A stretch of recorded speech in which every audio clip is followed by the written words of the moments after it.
Howdy, howdy, howdy. Welcome to episode 8 of WWW. What a week in wrestling.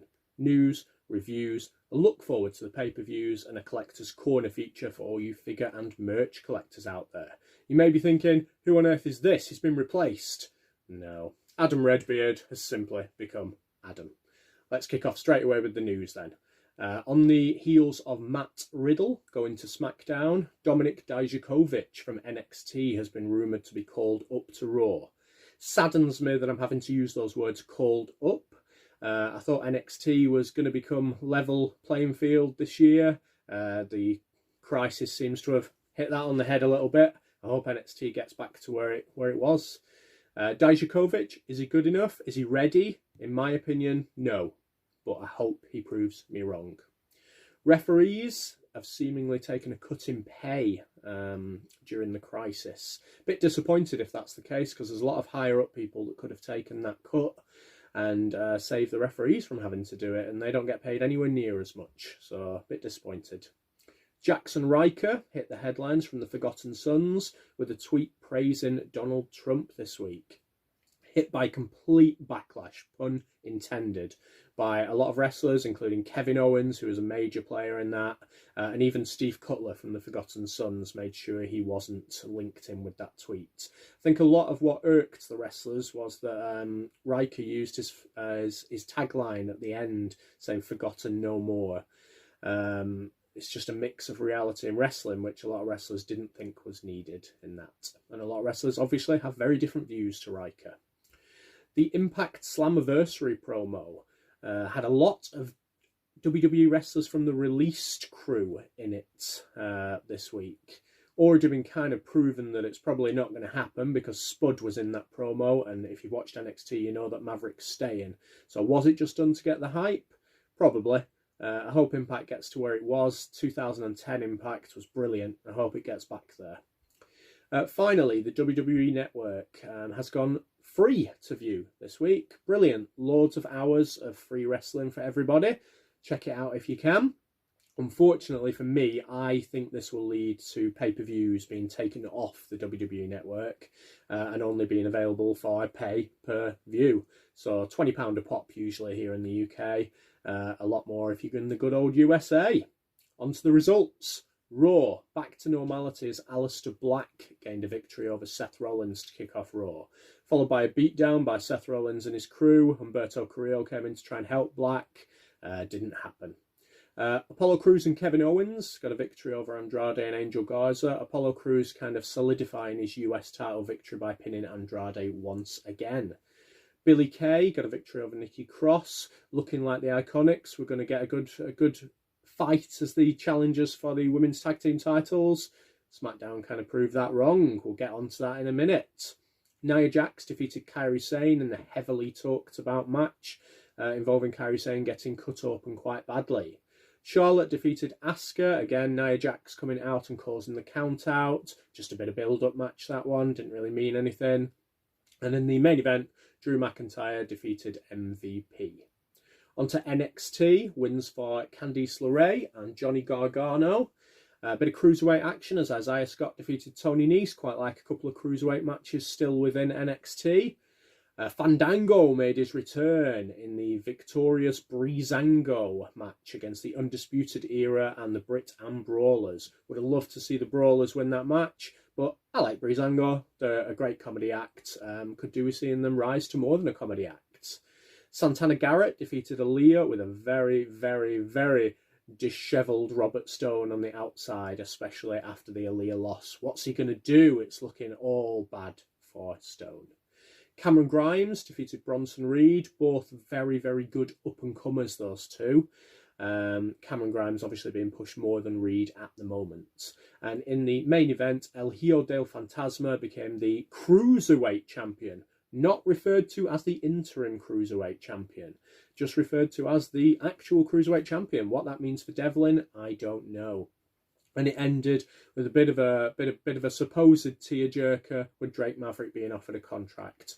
A few wrestlers don't like it. I don't like it. It's a kick in the face for the people that actually got released. I think it's a good job there wasn't a crowd, because I think it would have been booed out of the building, even if it was Drake Maverick with his little man kind of crying thing. Would have been booed out of the building. Smackdown. I haven't actually watched Smackdown because I'm having to record this a little bit earlier this week, but I'll run through the results. Otis defeated Baron Corbin. Lacey Evans ended her feud and defeated Sonya Deville. Drew Gulak got a cheeky win over AJ Styles, building up the Daniel Bryan-AJ Styles Intercontinental Championship match. New Day and Shorty G defeated Cesaro, Nakamura and Mojo Rawley. And we have new women's tag team champions, Sasha Banks and Bayley, overcoming Alexa Bliss and Nikki Cross. AEW this week. Only a few matches this week. Hangman Adam Page back in action with Kenny Omega as they defended the tag team championships in a good match against Kip Sabian and Jimmy Havoc. I talked last week about Havoc and Sabian are kind of moulding together. Carried on this week. Very good match. Brian Cage had a squash match followed by a bit of a Taz interview and Jon Moxley coming out. Taz using his normal lines that he did back in ECW. Survive if he lets you. I like it. It's a bit of familiarity. I like it, and it links Brian Cage well with the audience. Chris Jericho defeated Colt Cabana. Cabana being set up for another match next week against another one of the Inner Circle as well. Bit of a feud starting there. Nyla Rose defeated Big Swole in a match which made them both look good. And talking about making them both look good, Cody versus Jungle Boy in the main event. They really, really are making Jungle Boy look good. Cody, bit of blood in that match. All leading towards AEW Fyter Fest. No new matches added yet. It's still Moxley, Cage and Best Friends versus Page and Omega. Backlash, same as last week, just one match added as a result of SmackDown. Jeff Hardy against Sheamus is now on Backlash. Let's look forward to In Your House. Let's have a little bit of predictions for In Your House. Feel free to comment with your predictions as well. Lovely little bit of promo on a side note for In Your House today. Todd Pettingill. My reason to get up on a Saturday morning quite a long time ago. Todd Pettingill was amazing, and he's done a little bit of promo for NXT In Your House. Catch it if you can. So, Ciampa versus Cross. I've got a feeling that Cross is going to win this. Obviously, it's not going to be a demolishment. They don't want him to make Ciampa look weak. I considered maybe they're going to go with the draw on this one to kind of build it up a little bit more, but I think that would be silly, and I think Cross needs to get the victory. Women's Championship, Charlotte, Ripley and Io Shirai. I've got a feeling Rhea Ripley is going to win this one. Maybe with interference. But maybe not, because I've got quite a lot of matches that could have interference. But I think Ripley will win this one and continue a path to dominance in NXT. Finn Balor against Damian Priest. So this is going to go one or two ways. Balor's either going to defeat Priest, then Imperium are going to come in, or Imperium are going to cause Priest to defeat Balor. I'm going to go for that option. Priest to get the victory. He needs something. He's been made to look quite weak in the matches that he's had. 6-women match. Mia Yim, Shotzi Blackheart and Tegan Nox against Dakota Kai, Reina Gonzalez, Raquel Gonzalez and Candice LeRae. Got to go with the heels on this one. There's no real reason for the faces to win. The heels need that victory. Keith Lee against Johnny Gargano for the North American Championship. Keith Lee to retain in a very good match, in my opinion. And Adam Cole versus Velveteen Dream in the kind of produced backlot, parking lot brawl.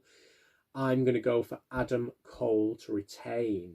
On the poll that I've done on the Fantasy Wrestling League, it's kind of mixed at the moment between Dream and Cole. My money is going on Cole. Who do you think will win those? Let me know your predictions in the comments. Okay, Fantasy Wrestling League, let's see who are the wrestlers of the week compared to the values at the moment. Wrestler of the week this week is El Hijo del Fantasma, picking up quite a lot of points for his Cruiserweight title. The victory and the title got him quite a lot of points. In a 4-week period, AEW's Hikaru Shida leads the pack. And for the year, representing AEW is Cody, representing WWE is still Aleister Black. Will he ever be knocked off that perch? Because he has been the start of the year ever since we started doing these videos. We will wait and see. He is going down in ranking though, in points. Collector's Corner. I've got a very, very, very big money buy this week, but it's beautiful. It is the Championship Series Shawn Michaels figure with the Winged Eagle WWF title on the base. There is so much detail in the clothing of this figure. It is absolutely beautiful. It's much bigger than I thought it was when I first ordered it, but I don't regret ordering it at all. Absolutely brilliant. Ordered it on my birthday, used my birthday money to get some. We got a nice little Elite figure this week. We got the Hurricane. Hurricane's always going to be a popular figure. He's always going to be a really good figure because it's one of those character figures, and they always make the best looking figures. Love the way that Mattel have showcased this one in the box for all you MOC collectors, mint on card collectors. I'm going to be taking it out and putting it in my display eventually. It'll stay in the box for a little while. Did I get anything else this week? I can't quite put my finger on it. Oh, yes. I got a replica Ric Flair robe. Let's just turn to the back. Let you see it in all its glory. Woo! Oh, it's nice. Feel a bit of a fool for wearing it during this video, but it's nice. Shelves That Made Me will return next time in the video. I got a little bit too much merch this time, and my shelves weren't completely finished, and I'd rather show you them as they're supposed to be. We'll be focusing on 1988 to 1991 next time. The very final bit of my video, I have booked tickets this week to For the Love of Wrestling on October the 31st in Liverpool. Are any of you guys going? What was it like last year? I didn't go last year. I'm not really one for meeting wrestlers and autographs and things like that. It's not really my style. Get a bit awkward, to be honest. But I do want to see what the event's like, and I do want to see the wrestling event on Saturday, and I do want to go to the after party. If any of you guys are going, hit me up, leave a comment, come and find me, say hello, talk about the Fantasy Wrestling League if you're part of that. That'd be awesome. That is all for this week. See you next week.